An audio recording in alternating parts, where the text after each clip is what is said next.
What just happened?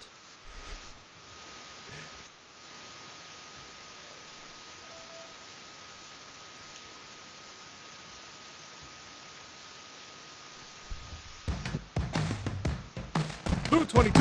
Hike, hike, hike! You are watching Sports and Sorts live on YouTube. That's 75% sports, 25% sorts.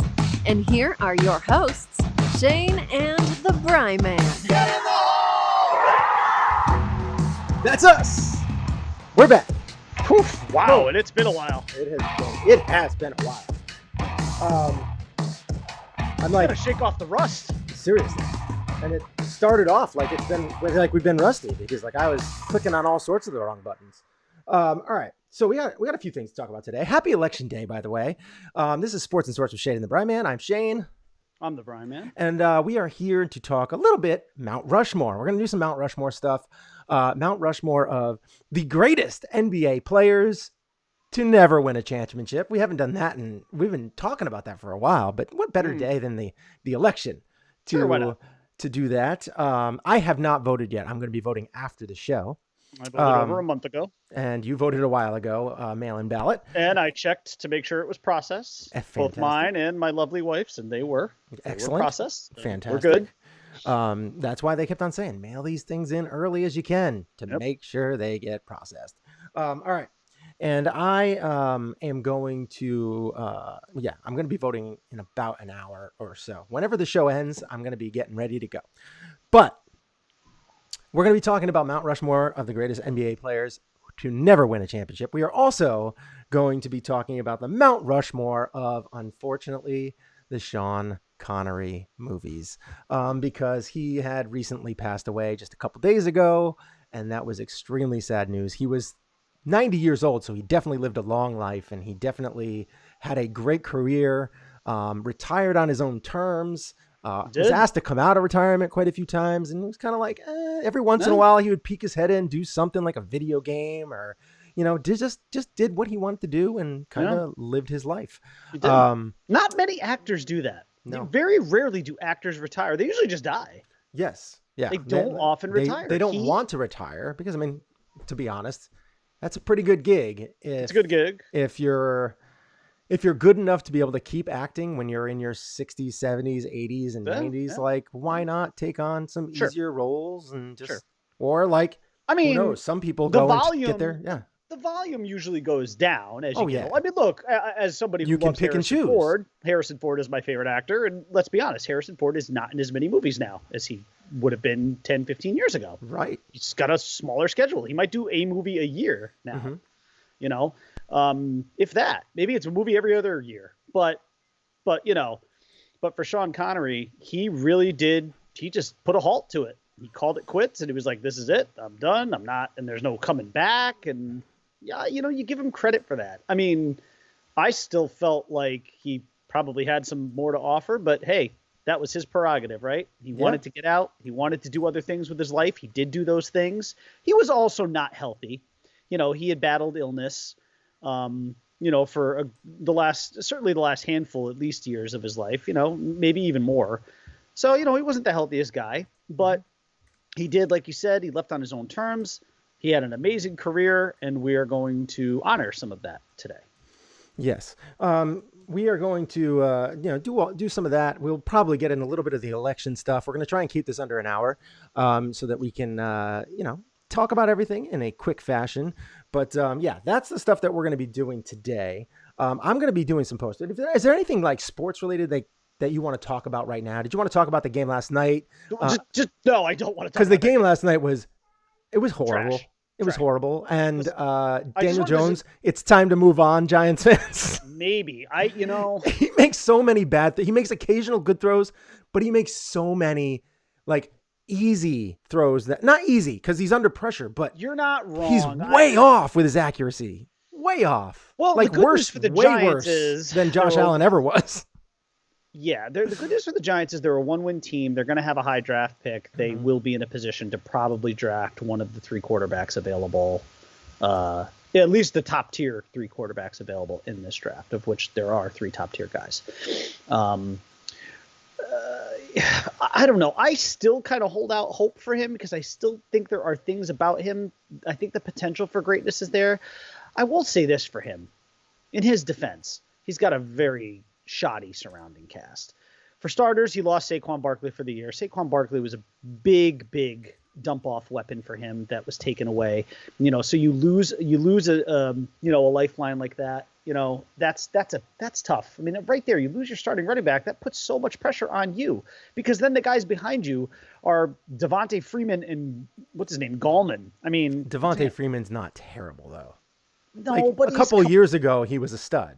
Yes, but that was more than a couple of years ago. We've passed that stage. And okay, maybe. Evan Engram has just not lived up to expectations at all. That's the problem is I can't fault Evan Engram because he is terrible. Daniel Jones is terrible. Like he has got terrible accuracy issues. I don't care if you have a running back or not. He is missing wide open throws. He has to do is kind of lead the person. Defend him, but I also believe that quarterbacks should he should have easily won that game yesterday. I think quarterbacks should get 3 years. That is my personal feeling when it comes to quarterbacks. Now, that doesn't mean that I don't. Yeah, if they show some sort of promise. I think you should keep drafting them. He's got because I think you should always draft a quarterback until you hit on the right one. But he's an average backup. I do. Well, that may be the case in the long run, but I still think you got to give him another year, especially another year where maybe he's got Saquon and maybe he's got more weapons too. Look, I like what do they got? Darius Slayton, Sterling Shepard on that team. I mean, yeah, okay. I think Evan Engram could be good. Those are if you would actually lead those receivers are on a good team. Those would be your 3 and 4 receivers on a good team. Neither of those guys, and I'm not even saying the Dolphins are a good team, but either of those guys in the Dolphins would be their 3 and their 4 because Devontae Parker and Preston Williams would be better than them. And crap, I even like Isaiah Ford better than either of those two guys. And Isaiah Ford barely sees the field. So, and I don't know. I just feel like there is a lack. There is a little bit of a lack of weaponry there. But yes, a lot of it's on him too. He makes bad reads. He makes a lot of bad decisions. I mean, the highlight of him the other day when he had the 80-yard run and he just fell on his own. I mean, that was just embarrassing. So maybe it is time. The other quick things I want to talk about sports-wise, but listen, as far as Giants, just real quick, Giants fans though, you're going to have a top 3 pick. If it is time to move on, you've still got another 9 games to assess it, and maybe you'll have a definitive answer. Very quick sports things. Congratulations to the Los Angeles Lakers. Your boy LeBron has 4 championships now. This is literally how long it's been since we had our last show. Congrats to the Lakers. Congrats to the Dodgers. Strangely enough, pretty big humps for both to get over. The Lakers in the sense that not so much for the Lakers. I mean, the Lakers in general are the winningest franchise in NBA history. So, par for the course for they're but for the Dodgers, let's be honest.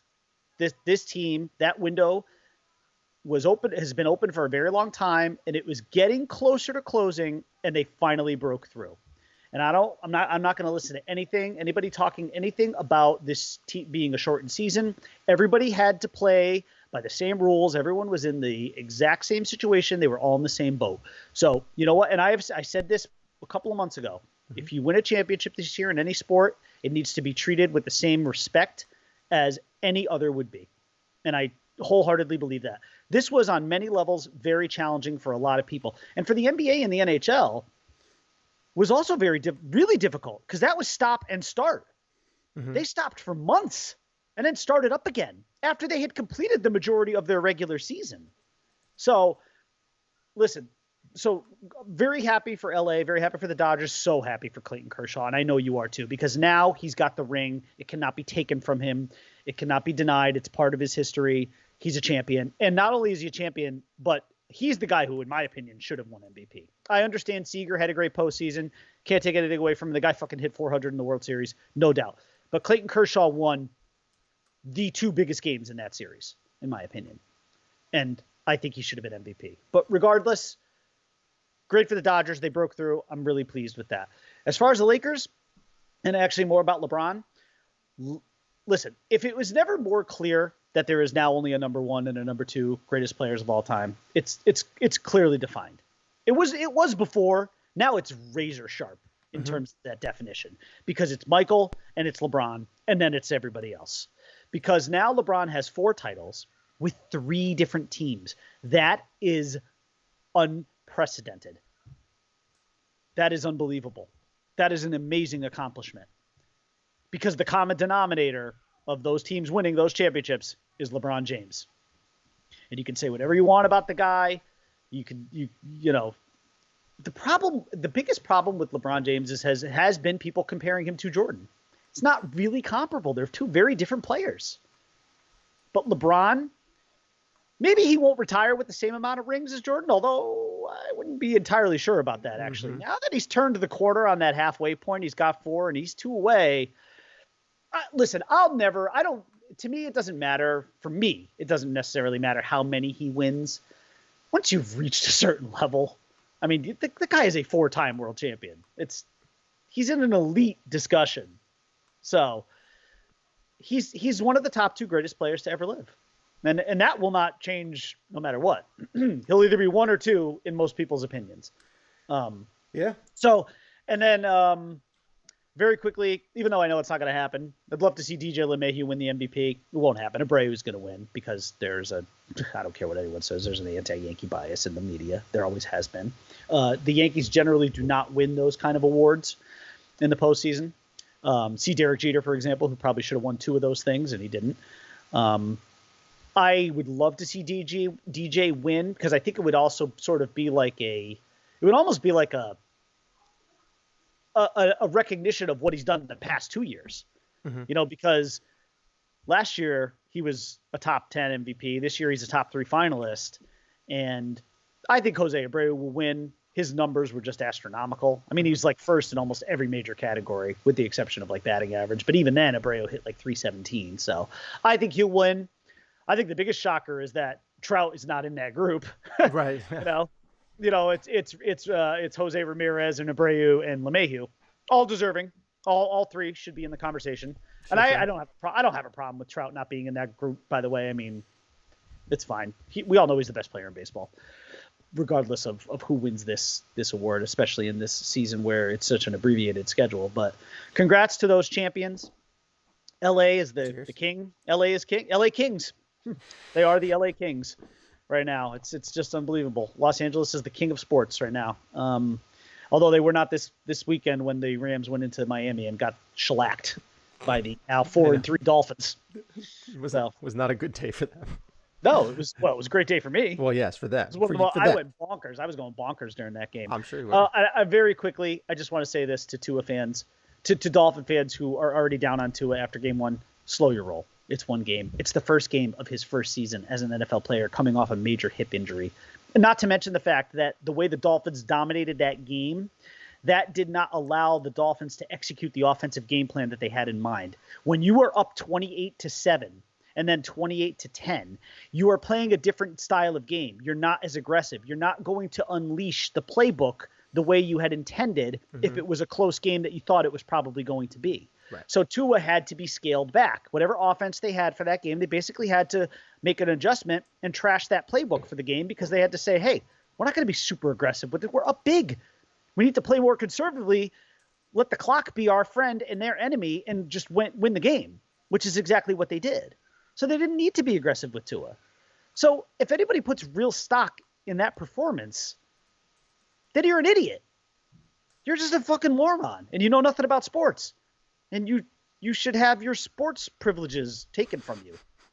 Sorry. You do not judge anybody after 1 game. I cannot tell you how many people on Dolphin Twitter, in that Dolphin Twitter universe, that I have seen say, it's over. Like, we need to use that first pick that we have with the Texans, which is currently the number 4 pick, on a new quarterback. That is... You're not supposed to say this word. That's mental retardation at its finest. It is. It's just stupid. It's stupid, and I award you no points, and may God have mercy on your soul for thinking shit like that. It's just dumb. You can't judge a guy after 1 game. Who has ever been judged after 1 game where it's actually been like a legitimately accurate assessment? Be better, Dolphins fans. Just All be right. better. All right. We could talk about the Bills too. I mean, the Bills Now are I playing got all the well. sports. Bills look like they're going to be. Bills look like they're going to be the division champions, possibly. Possibly. There's a good chance. Patriots not looking Although, great. how The fun would it be, by the way, for you and me though, if it comes down to that last game in Buffalo? Come on, it'd be fun, regardless of what happens. it would be fun for me and Clint to go head to head with you. Yeah, and at the But end it of the would just season. be fun. Regardless, it would be fun. You know why it'd be fun? Cam is Because now because after he was a Tom Brady fan, right? My son Cam, sounds Tom Brady unfortunate.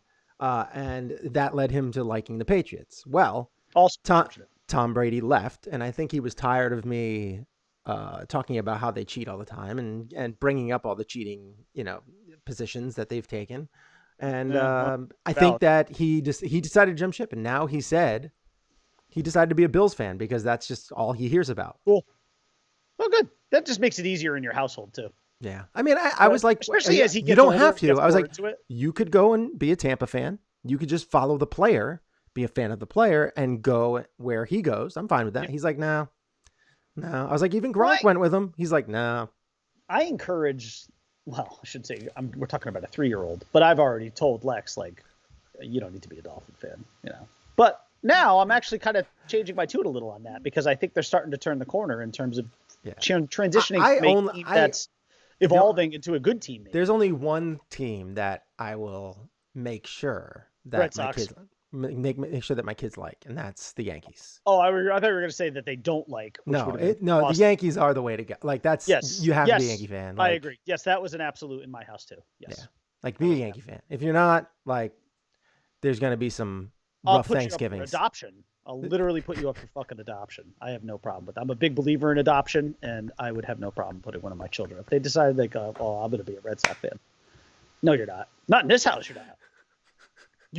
You're under this roof. You will abide by my rules. You get freedom of choice to an extent. Okay. All right. So I wanted to kind of touch on a couple things. We'll get into these. Actually, you know what? We can let's do this first. We're going to get into the Mount Rushmore of Sean Connery. Let's get right into this because there's a little bit of a segue that we can go from. Good idea. That we can go from this guy, Sean Connery, and segue into something else sports related because I saw a post that happened recently and I thought it was very it was a nice post from a guy who we'll talk about it. It gets us in, it segues into golf briefly. We'll segue into golf briefly. Yes. All right. So let's get into that. All right. We got Sean Connery, best movies, not best movies. It's our Mount Rushmore of Sean Connery movies. And we will get into it. We should start backwards. So we'll go Abe Lincoln, Roosevelt, Jefferson. Did you say hey Blinken? Hey Blinken. Did you say Abe Lincoln? No. Hey Blinken. We'll go to Abe Lincoln, Theo Roosevelt, Thomas Jefferson, George Washington. Mm-hmm. We'll go that way. So we'll go basically because the ends are the most important, right? Yes. The ends are most important. The two in the middle, great, whatever. But they're in the middle. They're sandwiched in between greatness, really. That is correct. So let's start off with Abe Lincoln. Okay. You can start off. Because I'm just gonna pick. I'm gonna be able to go through these pretty quick because he has like a huge catalog of movies.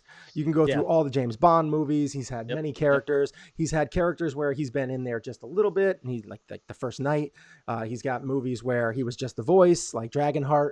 He's got things all over the place, and they are big characters. There's little characters. So I am the last one. So. There's going to be a lot of me making a lot of bad Sean Connery imitations. I mean, the greatest Sean Connery of all time is Jeopardy, but we will. That's therapists, Mr. Connery. All right, I'll get it going. Because yes, I Uh, think we want to bang through these lists quick yes, without we'll going get through too. these pretty quick. I'm just going to be doing movie title, and then I might give you a quote, maybe two, of what, of his greatness. Okay, so my number 4, The Hunt for Red October. I figured that was going to be in there. It's not in mine. Soviet submarine Great captain movie, Marco though. Ramius. Great movie. This was the introduction to the Jack Ryan series. And even though I think Harrison Ford was the better Jack Ryan, although I think Alec He did Baldwin was a good Jack Ryan too. He was a very Wasn't he supposed to have a nice Russian accent? yeah, which yeah. Yeah, no, right. And It's a great right. Scottish Russian accent. Right, yeah. He didn't even attempt it, No, I didn't even try. which is great. But the movie is still excellent, and he's excellent in that role because there is so much. It's very mysterious in that movie in terms of which way he's gonna. You don't know what he's gonna do in that movie. And when it comes down to the end there, he's got this Soviet sub armed to the teeth, and you don't know what he's gonna do. He's barreling towards American soil, and you just don't know what he's gonna do. And I loved Alec Baldwin as Jack Ryan because Alec Baldwin's portrayal of Jack Ryan, I think, was a little more cerebral than Harrison Ford's, which was a much more action kind of oriented, But I love Sean Connery in that movie. I think the character of Marco Ramius is tremendous, and that's my Lincoln. Great, I like it. I like that one a lot. Who's your hate Lincoln? I do know one. I know. I'm like 95% sure that your Roosevelt or Jefferson is going to be a movie. I have it circled right here. Okay. I had for you Hunt Red October.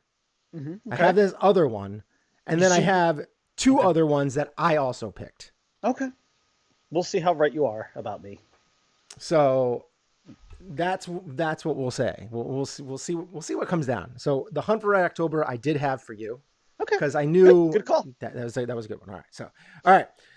The my Abe Lincoln is going to be a movie that I really liked a lot. I mean, I absolutely I liked it. I liked it so much, but it's not a movie I can watch all the time. It's a movie that, that he was great in. There was a great all-star cast, and I loved it so much, but I couldn't give this the prize of being number one on the list. I think I know what it is. This would be number two. For me, it had to be The Untouchables. Okay. I knew it was because it was a phenomenal movie. It's not a movie and this is the reason why it's not number one, is because it's not a movie that I can watch all the time. It's not even like a slow burn, but it's a really good movie. It's just like some of those movies just seem a little dated now. And even as great as they were acted in and all that kind of stuff, it's just a little dated. What is that? No, it was just my remote. I thought you were showing me something. I was just putting my TV back on. No. Yep. So for this, I wanted to come up with one little quote that was in the movie that I just like, because I think it's just so from Irish American police officer Jimmy Malone. Yes, Jim Malone. You have Malone. Upon meeting each other for the first time, you carry a badge? Agent Oscar Wallace. Yes. Malone. Carry a gun. Like, that's just so Sean Connery. Like, just quick one-liners that carry so much weight. You know, it's like quick little one-liners, like the dialogue that he's always had, just nice, sharp, quick lines that always hit home and are just like, that's so smooth. So perfect. Like, you don't have to say a lot of words. Just say a couple of words and boom, you nail it home. Like, I just love that. So that's going to be my Abe Lincoln. Okay. Very good. I like it. I love it. Your Theodore Big Roosevelt. Teddy Roosevelt. Yes. I'm going to actually, I'll put my list over here before you go, because I want to make sure that it's out of the way. All right. I don't have it in order per se. Okay. But I did for Red October, because I have so much stuff on my other paper. This is very messy. Very messy. I have to put this one down because you might say it right now. It's very possible. And I can't put that one because I don't know if you even like that movie.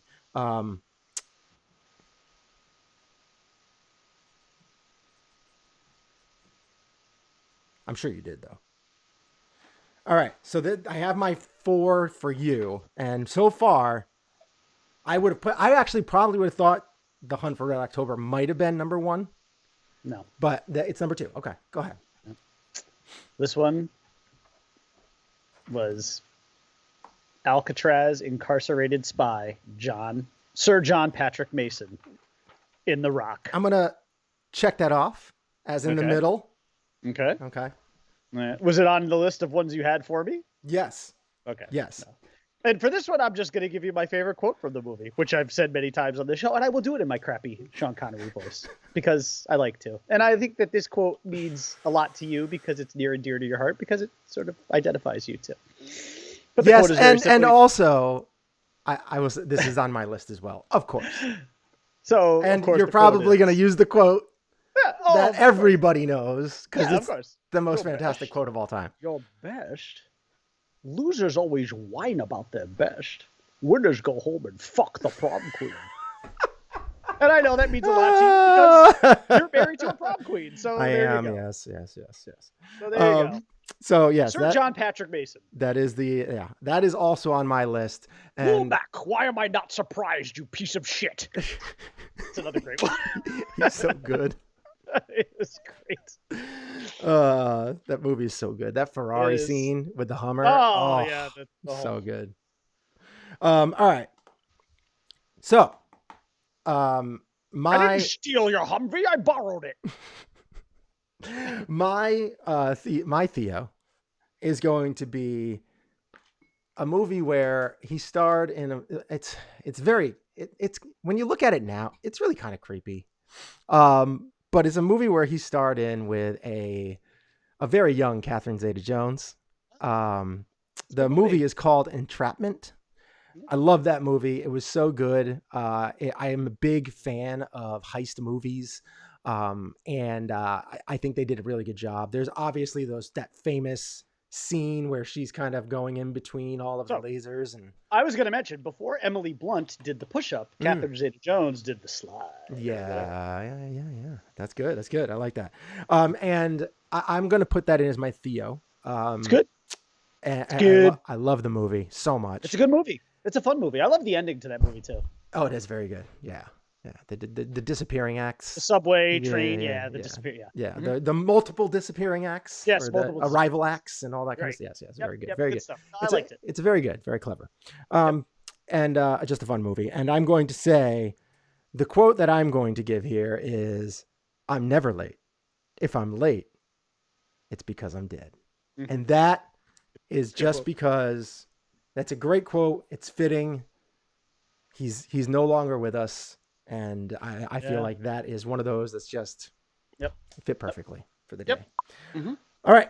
So let's go on. Thomas J. Jefferson. TJ. Give me a TJ. This is probably the one movie where I would assume not guess it, because I don't know that this would make anybody's list. Oh, But I this know. is a movie that I love so much it's. Can I say it before you say it? So you give the can. delivery, everything, and then I'll say it. Because this is the one that I have in here. Go ahead.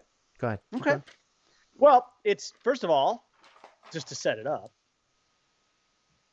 it's not a highly regarded movie, not a very well rated movie. And it is based on an absolutely phenomenal book by an absolutely phenomenal writer by the name of Michael Crichton. And the name of the movie is Rising Sun. Oh. I did not have that. Okay. So I didn't think you would. I would have been shocked if you had that. I would have thought it was the Presidio or Presidio, whatever however you say it. Presidio? Yeah, the Presidio. No. I would have it's not thought I had that on here, so I had it. No, that did not make my list. Wow. It didn't even factor in, actually. Oh, you love that movie though. The Presidio? Yes, you've talked about that in the past. Oh, that's somebody else. It's You not. were definitely not thinking of me. I've never mentioned that movie. Come I don't think on. once in my- Yeah, pretty sure. 100% sure. I've Maybe that never was like mentioned. guilty pleasure I think- movies. I think no. I've never. No. Are you sure? Yes, 100%. I think you might be thinking of someone else. I There's have no never way. mentioned that movie. I haven't talked to anybody else in years. I think this might have been a completely different discussion you had with somebody not named me. Anyways, no. Rising Sun. So Rising Sun, not a good movie, at least in terms of reviews from critics, like it's in the low 30s on Rotten Tomatoes, Yeah. 34%. Not good. But I thought this was a really great adaptation of, he plays Detective John Connor, which is funny because it kind of rhymes with his name, John Connor, Sean Connery, whatever. And he's great. He is so great. There's a real, like, first of all, the book is phenomenal. If you've never read Rising Sun by Michael Crichton, he's kind of my favorite author too. So I've read so many of his books, and his books are always better than his movies, which includes Jurassic Park. As great as Jurassic Park is as a movie, it's an even better book. There's another great book too. I don't know if they ever made a movie out of it. It's called Terminal Man by Michael Crichton. Awesome book. I don't know if they made a movie out of it, but there might have been an adaptation, but it might not have been called that. But anyways, I love Rising Sun. Okay. It's a great movie. I love his portrayal of John Connor. He's got this real sort of master old school detective, but like he's got a really good feel for the Japanese culture. He is referred to as Senpai throughout the movie. Senpai and Wesley Snipes, who played Webb. I think it was Webb. I can't remember his last name. But he kind of goes by Kohai, so it's sort of a mentor-mentee kind of thing. But those two gelled really well together in that movie, and that I really felt like that was just such smooth Sean Connery. Like he was just like, in many ways, I almost feel like he might have been playing himself in some ways, if I knew what he was really like. But it just felt like a natural role for him, and it actually is a pretty fun movie. Yeah. And he did a really good job of it. I haven't seen it, so that's a movie I have not seen. Watch Rising Sun. It's a fun movie. It's a good flick. It really is. All right. Okay. So that's my Jefferson. We'll get into my Jefferson right now, and my Jefferson is, of course, The Rock. It's a movie that I love. It's so near and dear to my heart because it's just got so many great lines in it. It's when Nicolas Cage wasn't really that crazy yet. He was, but he wasn't. He wasn't showing it as much. Yeah. And that is, I believe, a Michael Bay film as well. And it is when it's before Michael Bay really jumped the shark. Yeah, before he went crazy too. It's like right there, Bad Boys 2 were kind of like he loved those big car chases, and those car chases like with the Ferraris, because he did it in Bad Boys 2 as well with Will Smith's Ferrari. Like he just big action. He did, and he did it. That was an exceptional job. The Rock is so fun. And I had the same quote, so we can just go from there. And now we will get into the George Washington, which I am assuming we have the same movie. Oh no, we might not, because you haven't said the Untouchables yet. No, but spoiler alert: the Untouchables did not make my list. Wow. Okay, so it was my first honorable mention, though. Did the movie that I think that we might have in common, another movie that we might have in common, make your list? Is it perhaps? Can you hear it in the background? Yeah. The George Washington? Yes, that is my George Washington. And was there any other choice than Dr. Henry Jones in Indiana Jones and Professor? Professor. Still a doctor. Well, yes, yeah, you're right, Professor. But yes, Professor Henry Jones. Junior? Yes. We named the dog Indiana. Yeah, that was my quote too. I love it, because that was that whole thing. It was like count to 10. He was like, in Latin. Junior, what's this Junior? It's like, that's his name, Henry Jones Junior. And he's like, I like Indiana. He's like, we named the dog Indiana. A dog Indiana. The race for the Grail is a. What did he say about or the armies of darkness will march all over the land or something? There's so many great. He's great, and they had such good chemistry, and they did. They were so perfect as a father and son. It was very believable. Yes, and I love it so much, and it was just because it's my favorite Indiana Jones movie. I love the back and forth between them two. It was because a couple of those Indiana Jones movies get a little dark and deep, right? Like they get kind of like a little scary and dark. This was like complete action, comedy, humor, fun, it was, and it just had so many great lines, and the dialogue was great. Raiders is in my top 5 movies of all time. Yes, and I know. Is still Yeah. my favorite, and Mhm. is still my favorite Indiana Jones movie, Right. almost by far. But Last Crusade is number 2, and I don't think that's much of a leap. But that's not going out on a limb. Most people would either have Raiders, Last Crusade as 1 or 2. I also love the story of Last Crusade, the chase for the Holy Grail. I actually, that's just classic Indiana Jones, right? I mean, just chasing down this ridiculously cool artifact, and but his portrayal of Henry Jones, it's perfect. It is Perfect. He's a loving father, but at the same time not. Yeah, a little Like, hard, little hard on his son. Little hard, a hard, but that the scene that I actually really love, that I thought summed up that character perfectly, is the scene when Indy goes over the ledge in a tank, and he thinks he's lost him. He thinks his son has died, and then all of a sudden he shows up, and he's very emotional, but only very briefly. Yeah. And then he's like, "All right, back to work." Like that was such a he summed up that character in that one scene perfectly. Yeah. Exactly who Henry Jones was. Yeah, I agree. So it just and Sean Connery, even at that age, was still like really physically able, like he was, well bodied and able to because there was physicality to that role. Yeah. And it was just perfect. It's my favorite role of his. I don't know. When thinking about this list, it was the first thing that popped into my head as Washington, and there wasn't really anything that was even close. I will just very briefly, my honorable mentions are, again, Jimmy Malone in Untouchables. That was my number 4. My number 5, and this one might come as a little bit of a shock to you. He was a wonderful King Arthur in First Night. And I watched the scene the other day. He played a couple different kings, like King Arthur. Yes. And yes. What's ironic is the movie was on TV a couple times last week, and I happened to watch it First Night. It just happened to be on one of the, Cinemax, whatever, Showtime, HBO, Stars, Encore. I don't know what the fuck it was. And there can be only one that Highlander. there could be only one. That scene at the end of him getting the pyre funeral, where they send him off on the raft, and they shoot the arrow, and it was really prophetically, just the way that they honored King Arthur is the way I feel like we should be honoring him. Yeah. Float him down a river, light him on fire. We have lost Cry your a hearts legend. out. It's funny. It's funny that neither one of us picked a James Bond movie, and that's probably what he's most known for, right? Yes, I would say I think he is the best Bond. I think the problem is that we're too young. Well, it's not only that, but it is, because those movies are dated.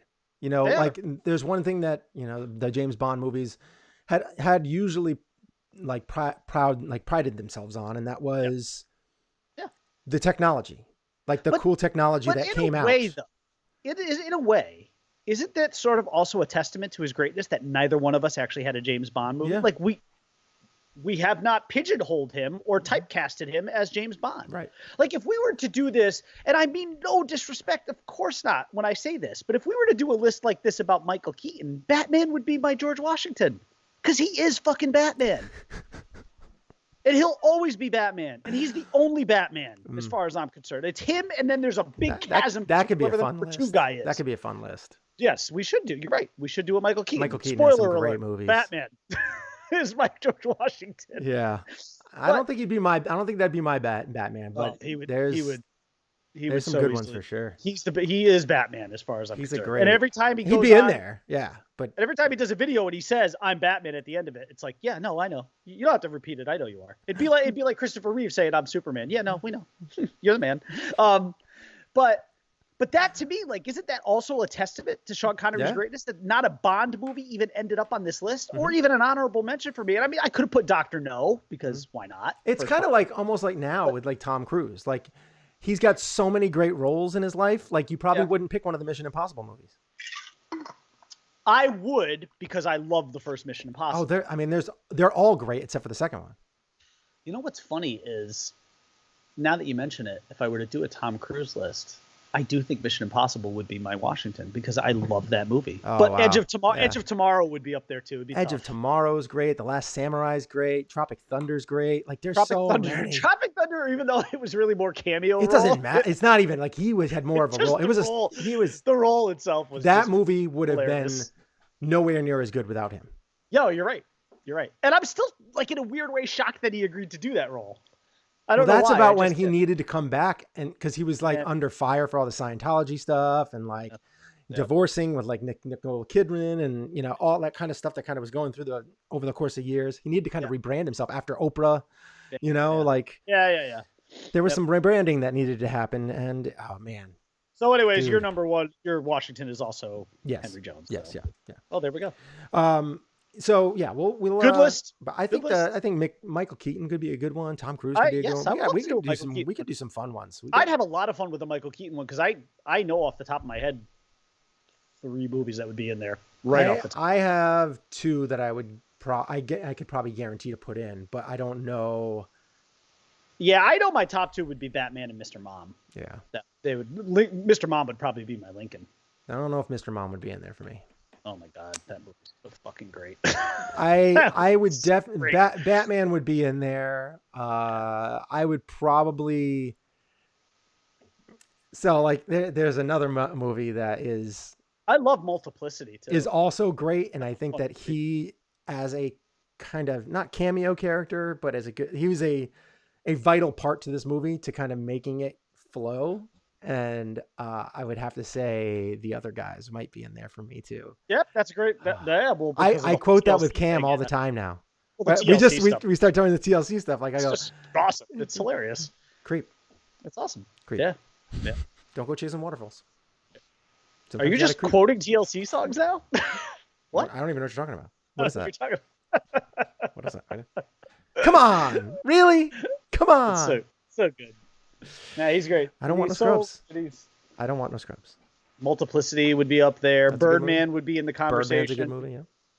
I mean, I even like him as Vulture. He was very good in that. There's Wouldn't a movie. Make my list, but what's that? Good. Vulture would. I mean, him and Spider-Man would not make my list, but it was still a really. I think the movie was called The Founder. Yes, he played Ray Kroc. Yes, he played Ray Kroc. Yep. That might be my favorite movie of his all time. Masterful performance. Might be my favorite movie of his all time. Great movie. All right, so let's get into the NBA. We got to kind of rush through this a little bit. Yep, that's fine. So we'll get into this. We got the George Washington, the Mount Rushmore of NBA players to never win a championship. We are going to be a very depressing list. Starting with the Abe Lincoln and going down to the George Washington. Well, I started the first list, so you could start first this time. Okay, that sounds good. I'm going to go with our. This is near and dear to my heart because I love the player. And he's going, and it's weird that I'm putting him as the Abe Lincoln because he's such a crazy person. Like an absolute unreliable, kind of scummy person with his behavior sometimes. Okay. But as a basketball player, there's nobody that you would want on your team like that. You knew when the game time was happening, he was going to show up because he did not like practice. I knew it. And that's Allen Iverson. Allen Iverson is my Abe Lincoln because he was so phenomenal. He had carried his whole team on his back multiple times to get to like NBA finals. And he was just a beast. Scoring around 30 points a game for multiple years as a player who was maybe 6 feet tall and absolutely with the right pair of sneakers. Yeah. An animal with the basketball in his hand. Like he shook Jordan out of his boots. Yeah, and then rained a jumper right on his head when he was very young, but still, he did that so many players, and he could just go. He was the ankle breaker. I mean, I think he almost coined that phrase. I mean, he may not have coined it, but I think it was coined for him. Yeah, he was so good. He would be my Abe. Okay, very good. My Abe. So again, this is when you're talking Abe, you're talking your number 2 guy on the list. Yes. I think my number 1 guy is going to surprise you a little bit, but we'll get to that. Okay. But my number 2, the man of so many nicknames, Sir Charles, the Chuckster, the round mound of rebound, the 11-time All-Star, a former MVP, Charles Barkley. I mean, and if he's not on anybody's Mount Rushmore list of players not to win a championship, then you probably need to turn in your sports card. You definitely do. Because he's in most lists, he might even be the number 1. Not in mine, close, but not in mine. And I have real reasons for my number 1, which we'll get into. But listen, Charles Barkley, man, come on. I mean, he played for 3 teams. He was never really close with Philly, I don't think. He was close with the Sun. Well, he was close. Close to the extent that he ran into Jordan, though. Like so many other guys just ran into Jordan. Yeah. And then he tried with Phoenix, he was close, with Houston, and he couldn't get it. And they had shots, but not like anything. Shots. Yeah, it wasn't like anything great. I mean, he was at the end of his career. His best shots were in Phoenix, though. Yes, him and Kevin Johnson. Yeah. Dan Marley. I love. There's a book, a little book of quotes from him that I think I have somewhere, hopefully upstairs. But all it is. It's quotes from Charles Barkley, and it's hilarious. It's hilarious. I mean, some of the stuff that guy has said and still, of course, says are just hilarious. Yep. He's great. All right. So we'll get into TV without Charles Barkley. Yeah. Not the number, I guess the number 4, 3, 4. Whatever you want to call him. 3 or 4. My Theo. My Theo is going to be a man who was so close. But, thankfully, because of my team, they did not win. And that is Patrick Ewing. Patrick Ewing. He was a great center for many years, an enforcer with in the middle of the paint, getting lots of rebounds, blocking shots, scoring points. Had a great move. He had like the lower kind of skill than my favorite center of all time, which is Hakeem Olajuwon, which kind of dream. Yeah, he was so smooth. He did not have the dream shake, but he had a move similar, kind of, and he had a good shot too. But he just didn't quite get over the hump.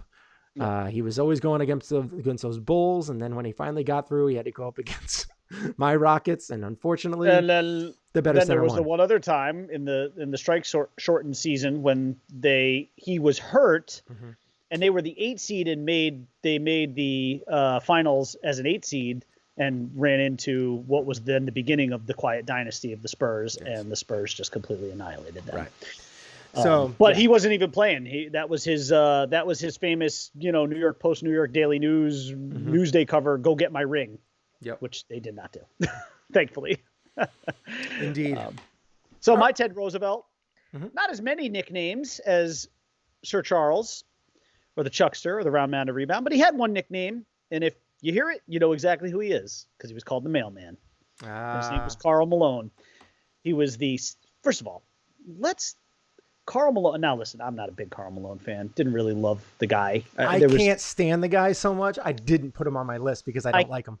I get that. He's not a likable guy, in my opinion. But let's be honest about who he. The mailmen are having a hard time right now with the mail-in voting, and the mailman had a hard time delivering when it counted, according to Scottie Pippen. He did not, and he had a guy that by his side in John Stockton, who could also be on this list for a lot of people. He didn't make it for me. I didn't put Stockton on this list. I was close. I was very close to putting John Stockton. I didn't put Stockton on this list, but you could have put him on. And when you think about in the modern NBA, if you had a team that had a John Stockton and a Karl Malone, they'd win. They'd win championships. They just would. But they ran into Jordan multiple times, and it cost them. And this is what Jordan did. Jordan and then the Rockets came up and they were really good. So they just they couldn't get through. And then then the San Antonio Spurs, and then it just never But let's talk very quickly about Karl Malone though. The second all-time leading scorer in NBA history, a 2-time MVP, a 14-time All-Star. He averaged for his career 25 points a game, 10.1 rebounds. He's a 25-10 guy. This is an all-time great player.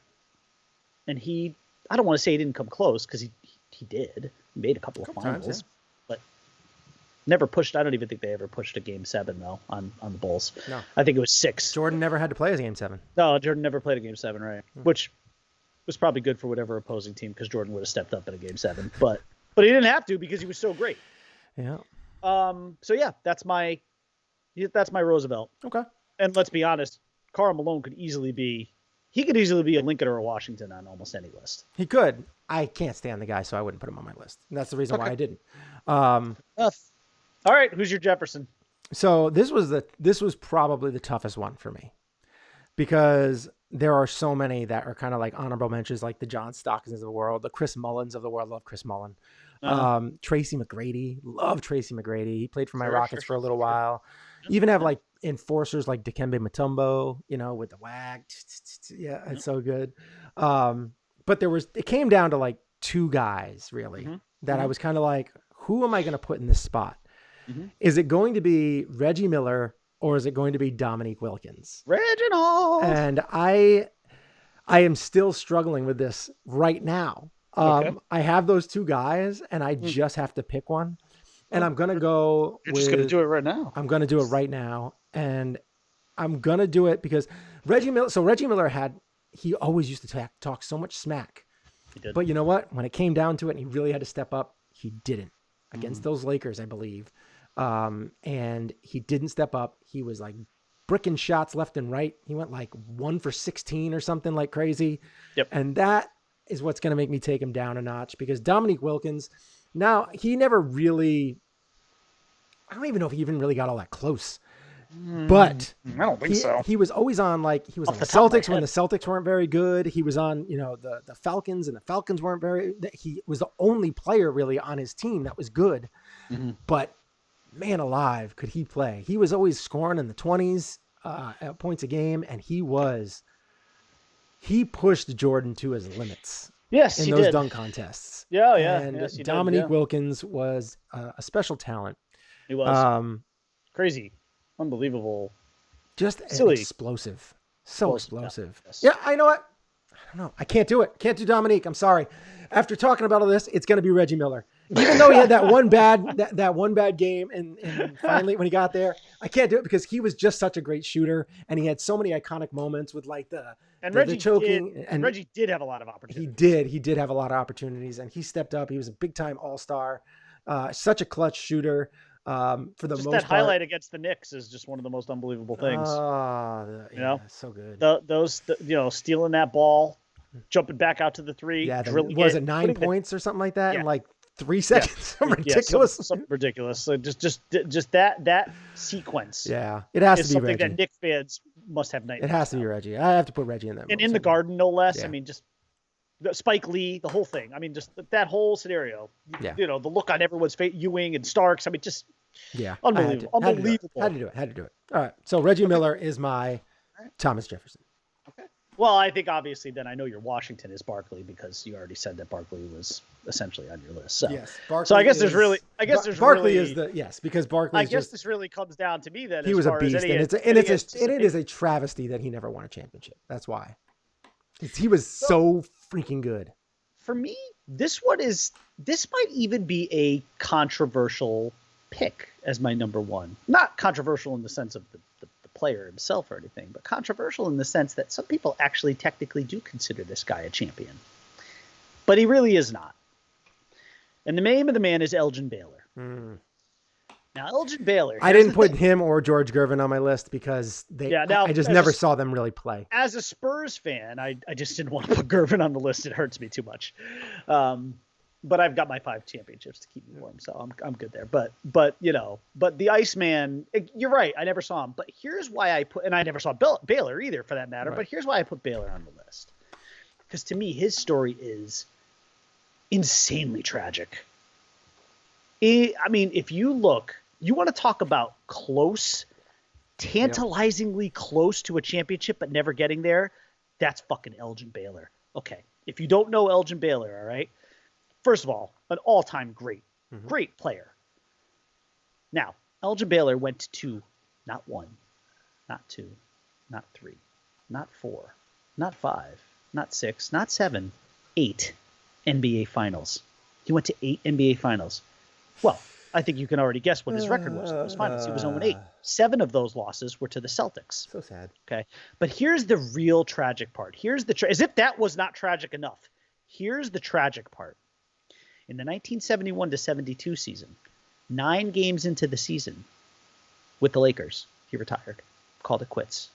Later that season, the 1971-72 Lakers went on to win the NBA championship. And Elgin Baylor was not part of that team. Now, where this gets somewhat, if you want to say there's controversy, they did award him a ring. They gave him a ring because he played on the team at the beginning of the season. But if you were to ask Elgin Baylor, do you consider yourself an NBA champion?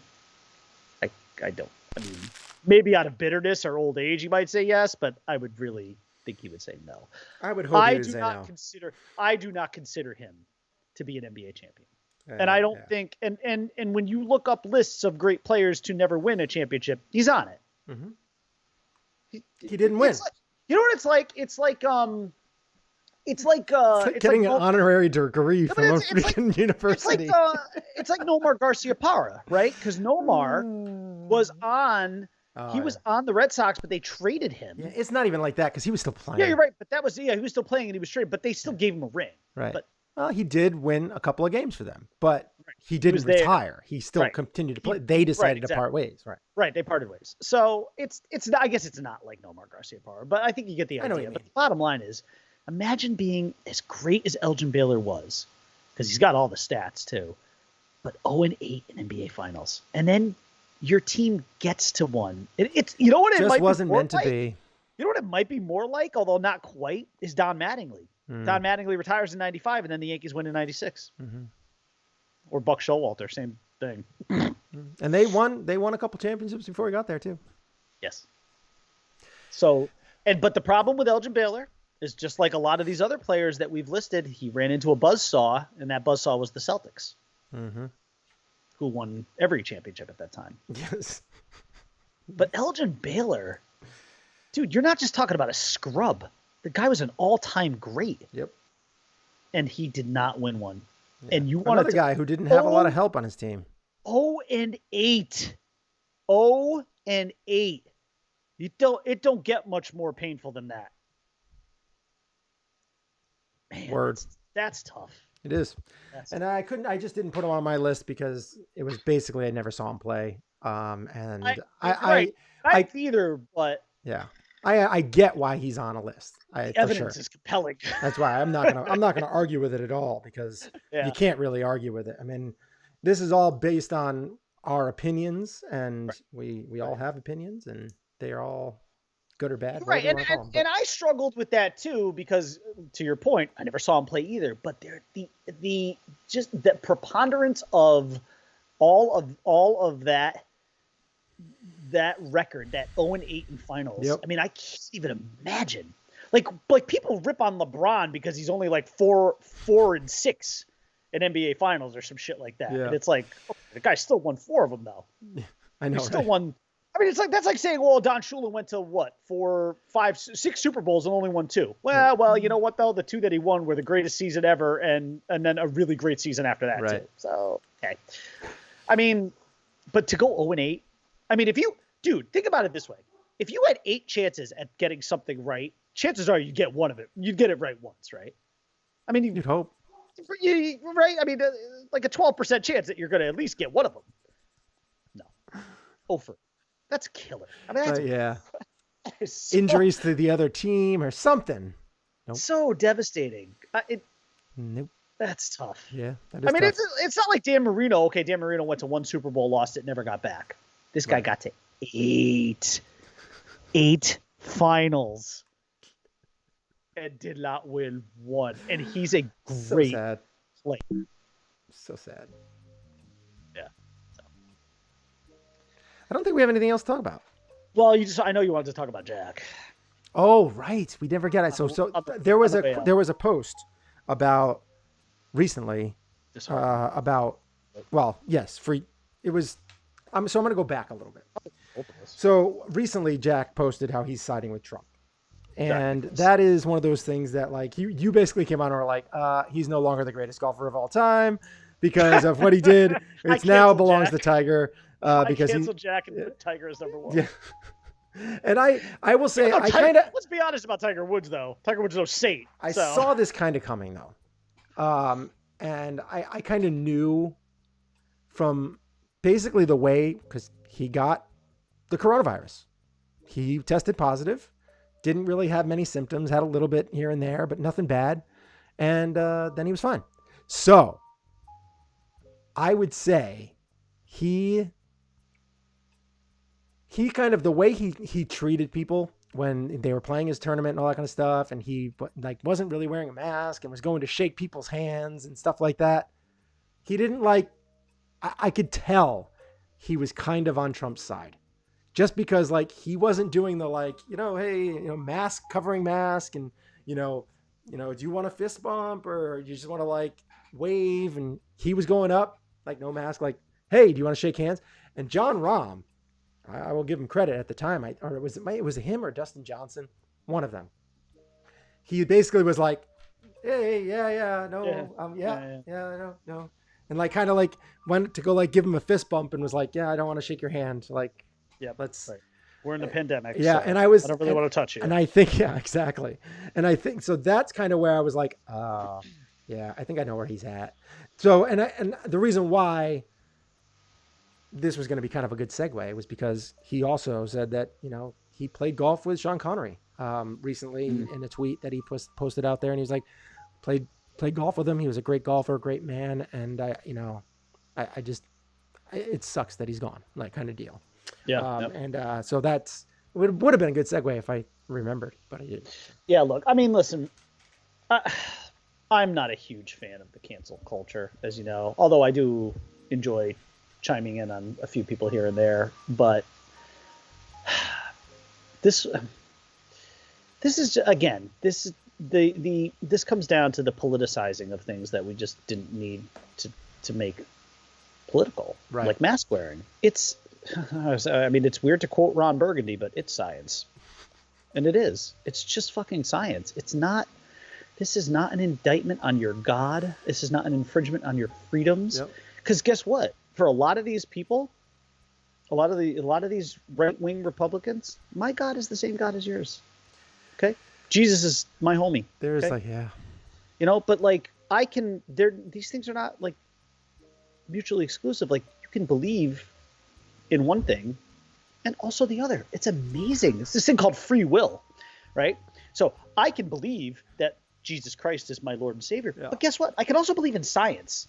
And the science says, put on a fucking mask because that's the right thing to do.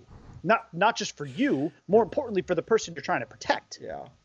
Okay? So when I go out in public and someone's not wearing a mask, I get pissed because I'm wearing the mask for them, but they're not doing it for me. That's what pisses me off.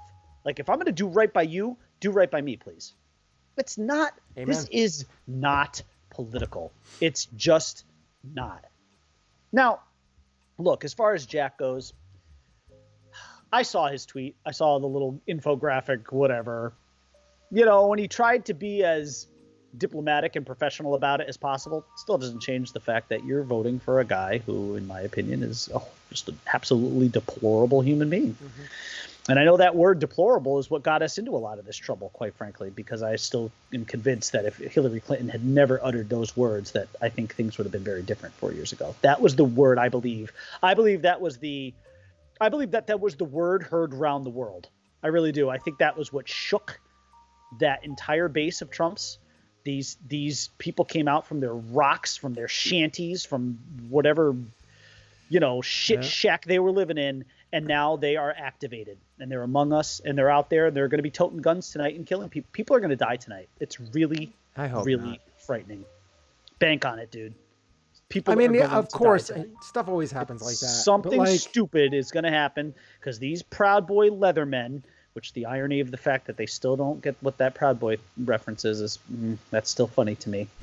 But at the same time, whatever. They're going to be out there. They're going to be at polling stations, and they're going to be trying to intimidate people. And somebody's going to fight back, and someone's going to get killed. I'm telling you right now, it's going to happen. I think election night tonight is going to be a real shit show. Just don't get baited in. That's all. Don't get baited. Don't get baited. You're right. I mean, and Just I will keep tell moving, you, keep it moving, and do your vote, and get and out of there, and go I home, and honestly, I think, watch the polls. right, I'm gonna watch. Watch, I'm gonna be glued to the TV tonight, glued starting at 6 o'clock. Basically, I'm just not. I'm gonna stay up all night, just like I did 4 years ago. I was up till I don't you know. working tomorrow? I am, Yeah. but I'm still gonna. I I know don't you were care. considering, Yeah, taking a vacation day. so many. I've got so much work to do. Yeah. I I don't know. I might start later in the day, but which is I don't know. I just bottom line, look, whoever you vote for, the most important thing is exercising your civic duty to vote. Get out there, vote. Do I hope you're voting for Biden? Yeah, because I think it's at least a return to normalcy and decency and not what we've been dealing with the last 4 years. I just want to say too on a kind of guess a personal note, because you know this about me. I'm a registered Republican. I've never not voted Republican. This was the first year where I didn't. Even 4 years ago, when I did not vote for Trump, I wrote my vote in for a Republican, a good man by the name of John Kasich, who I still think would have been a great president, and who I think would have won in a landslide if he had been president now, because he would have been a unifier and not the kind of divider that we have in office now.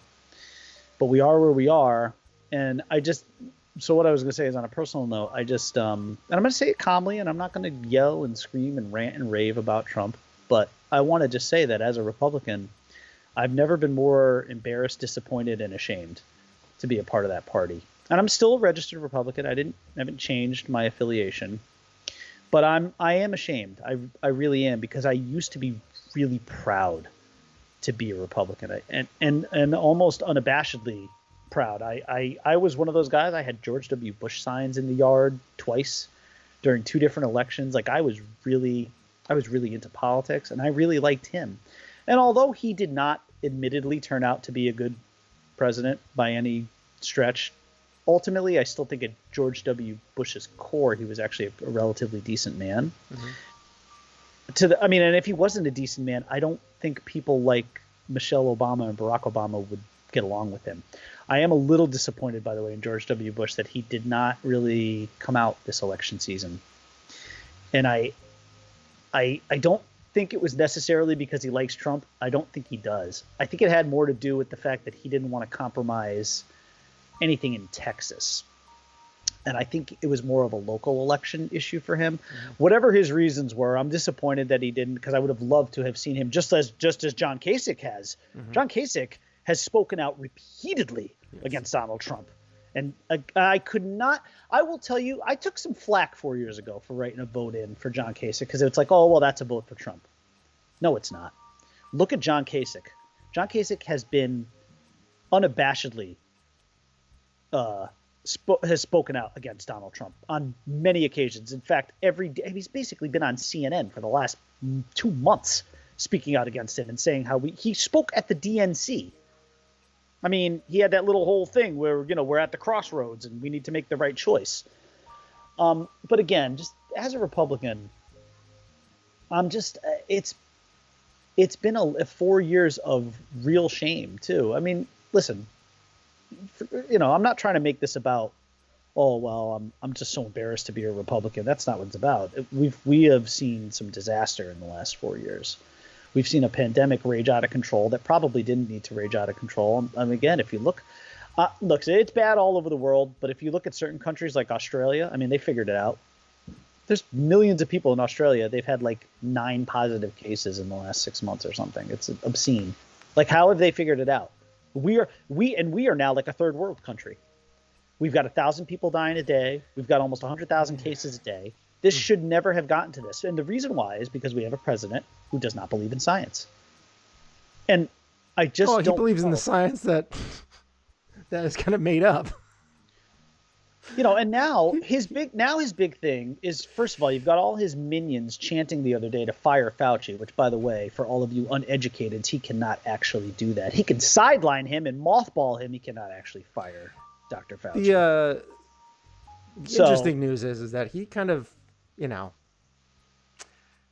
all these rallies and stuff that he did left him with almost 1,000 less votes. Yeah, because of all the people that died due to his rallies. Yeah. Super spreader events. Yeah. And look, the bottom line is go out and vote your conscience today, whatever that may be. But at least just get out there and vote. I mean, that is the right thing to do today. That's what I'm going to do. I'm going to be going to do it in a few minutes. Right now, according to, let's see, I'll give you the actual number. Well, I don't think it's up there now, but I can tell you right now that, oh, look, there he is. Piece of shit. Anyways, I can tell you, though, that so far there's at least 101, 102 million votes that have been cast either in person already or mail-in ballot, which is already almost 75% of the total votes that were cast in 2016.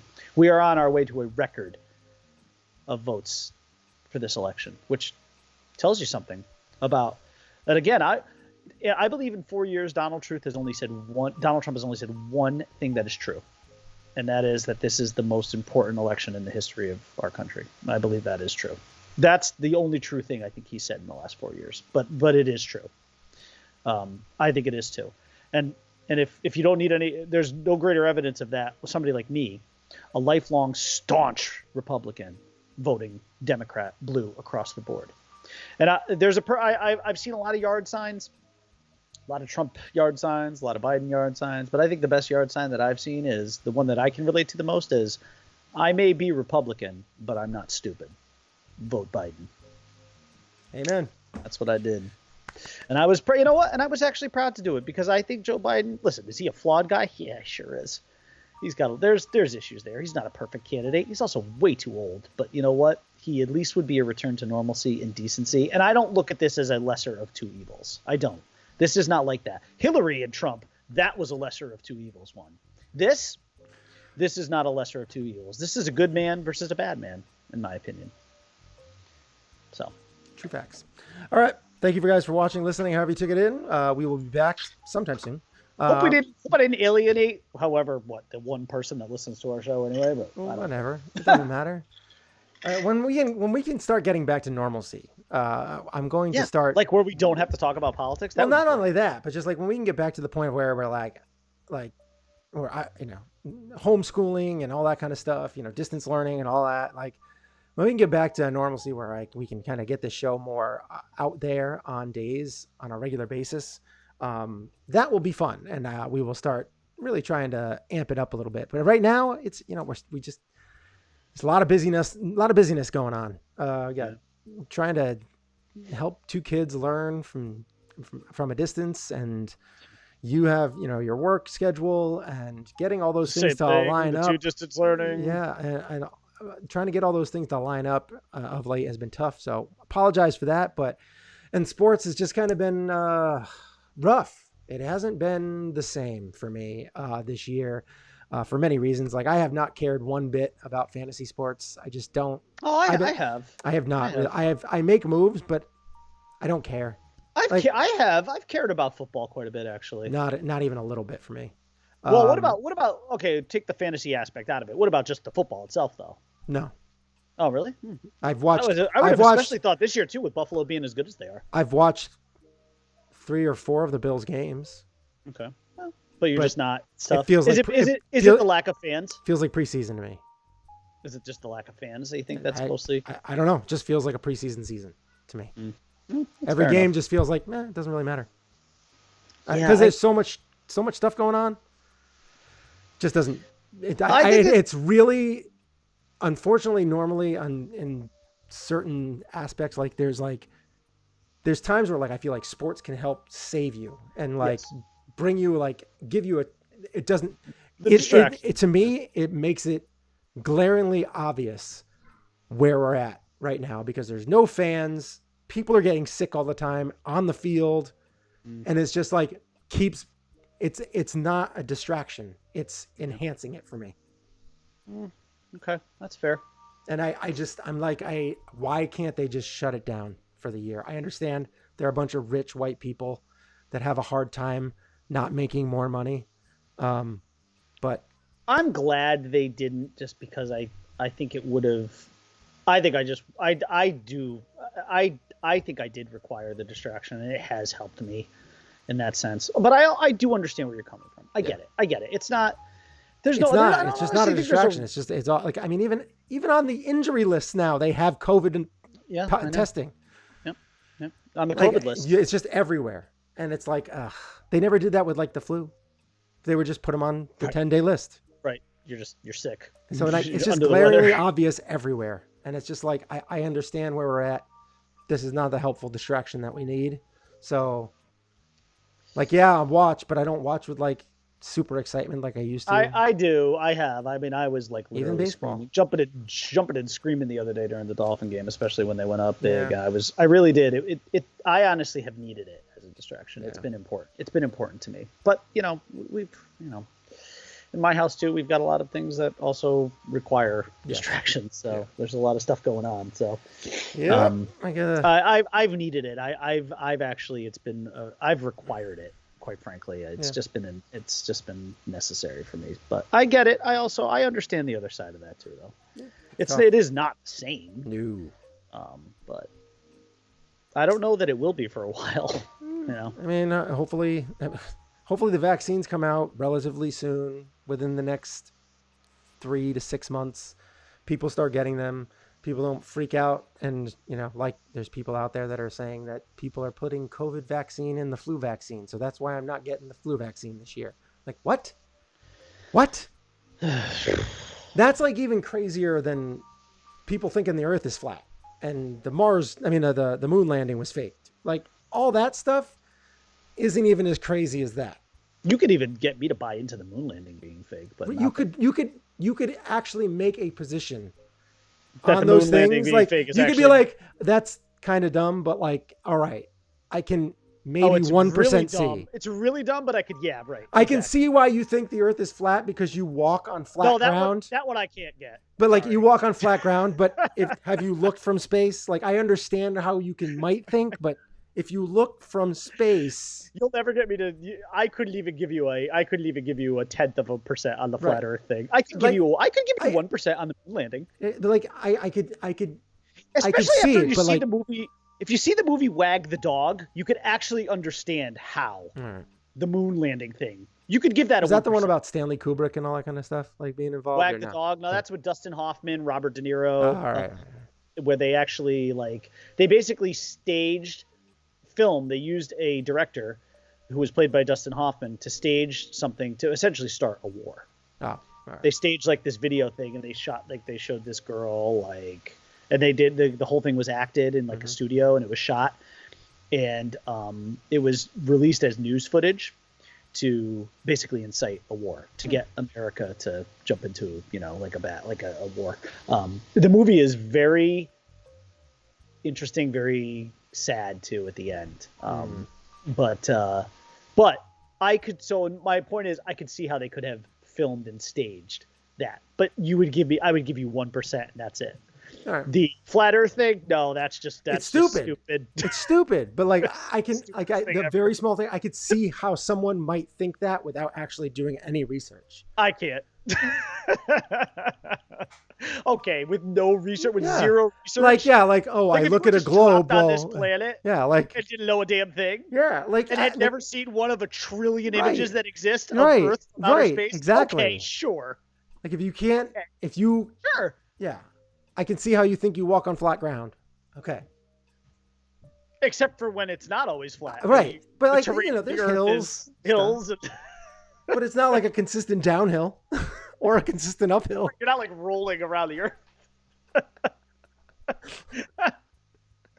Oh, so man. yeah, like, it's stupid, but like, come on, like, I don't know, it's all dumb, it's all crazy, a bunch of crazy people out there.